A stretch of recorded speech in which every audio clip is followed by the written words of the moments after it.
जोहार के सनाम को सानताड़ी आड़ांग बाहा पांठा खन इनगे एवेन पुलिस रन तेहें दुñ आंजम होचो बोना अनलिया मन सारिधरम हांसदावा ऑल हुडिंग कहानी ऐदर लाड़ावना मानखान मिद मनेते मुचाद धाबी आंजम ताबन पे।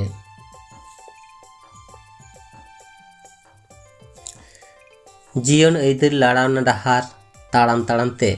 तिमिन रेचो अकय हर अका सेद को बंजड़ोग काना उनको दो अहम साब दो केकोआ। उनी तो समाज सुसरिया लगेन तीना हड़े बुझाव को ताहेन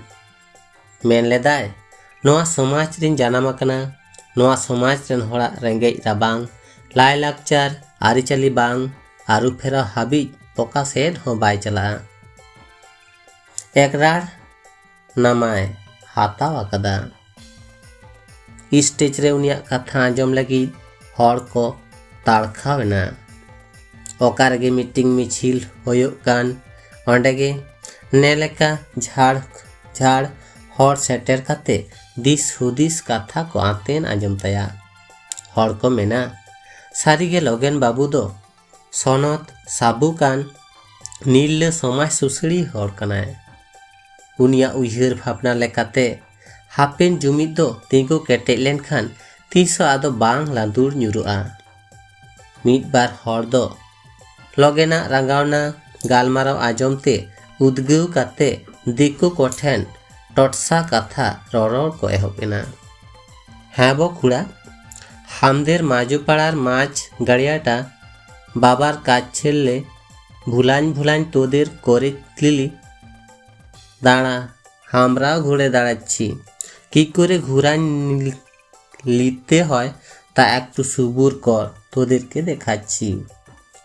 ওনা কথা আঞ্জম কাতে দিকু হর দকো বতরआ মনেতে কো মেন জঙা নুকু হর দো ভালা চেদ দাড়ে ওকারে को ᱧᱟᱢ গড আনতে নংকান কথা দকো রড়েদা दिन पारम चलाआ कथा दो ताहेना मेनखान माजुगड़िया हो दिकुआ गे ताहेना। मिद दिन दो नेलेना लगेन बाबू दो सूटबूट टाई हरक काते बोलेरो गाड़ी रे देजोग आकना ओना नेल काते हर दो उनी सेट गेको दड़ इदी किदा कुली केदेया को लगेन बाबू ओकातेम चलाक काना लगेन दो मिदटेन हुडिंग माछा तेला एम काते खाली तीगे लाड़ाव किदा मेन किदा मा आपे दो ताहेन ताबन पे इन्या आस दो पूरन आकान तिया टाटा बाय बाय।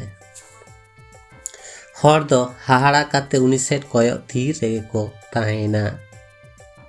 सोयलेन दो दड़ हेज काते मेन किदा हेदा भाई आपे दो आदो बांग पे बाडाया से लगेन बाबू दो 11 लाख टाका सावते आर मिदटेन 4 चाका बोलेरो गाड़ी ᱧᱟᱢᱟᱱ दो ठुड़ू दो हाइचो आते आटू पाटू मेन गड किदा तबे खान आबुआ माजुगड़िया रेना ऐदर लाड़ाव दान दो चेद हुयुआ।